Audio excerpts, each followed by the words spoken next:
Hey, welcome to the Toadstead. Oh, we're out here on it's actually a really nice morning. And what you're looking at is the beginnings of our tomato wall. Now, these are cherry tomatoes. We love cherry tomatoes.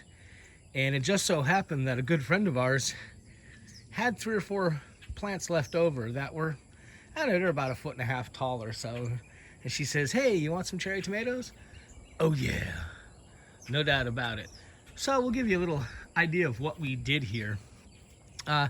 We have another friend who gets these buckets.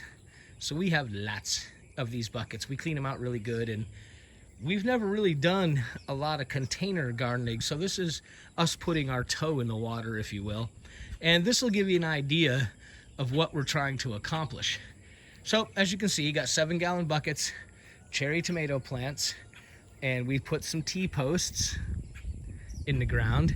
And then these are old, kind of beat up and rusty pieces of cattle panel that we just kind of collected. You know, people left over from doing fences and repairs and stuff, and we take that kind of thing. And these are 2 pieces, one about 7 feet long, the other one about 5, and zip tied them to the T-posts and then put the buckets underneath. So, as I was saying, these plants were about 2 feet tall, maybe a little bit less when we got them, and now they're topping out at 6 feet.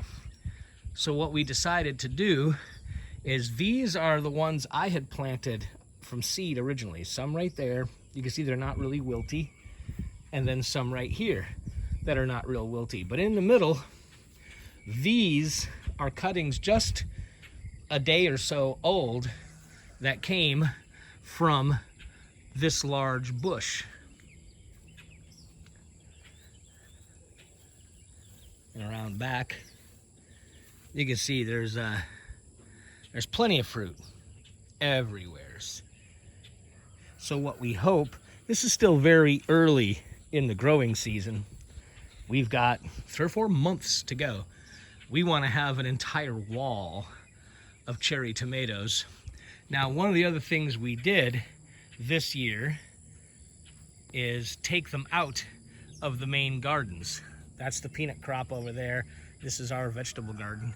And I think we just had too much sun, because we just had a heck of a time growing them out there. You know, we're in South Mississippi, and not so much today. Today's kind of a semi-overcast day, but many of our days in the, you know, during the day are very hot, and well, they may have survived out there had we wanted to water more, but water is, again, you know, something you have to pay to at least pump out of the ground. We're on a co-op, so ours is inexpensive but still costs money. Anyway, so we decided to give this a whirl.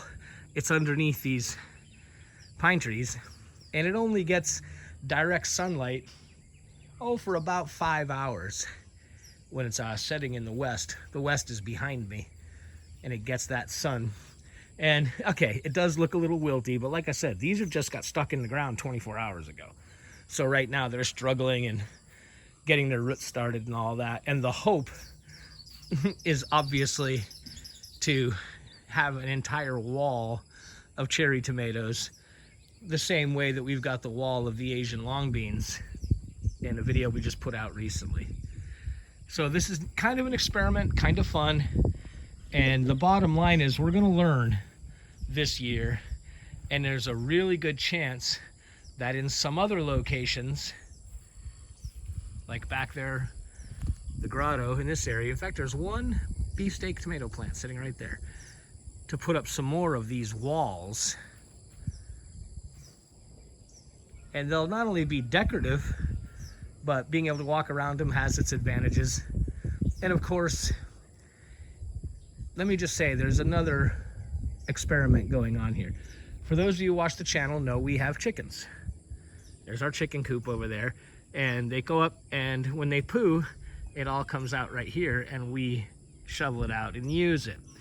Now, chicken poo can be a bit hot, which means it's just got too much going on. You got to compost it. Well, one of the vegetables that really likes it, mixed with regular soil, is tomatoes.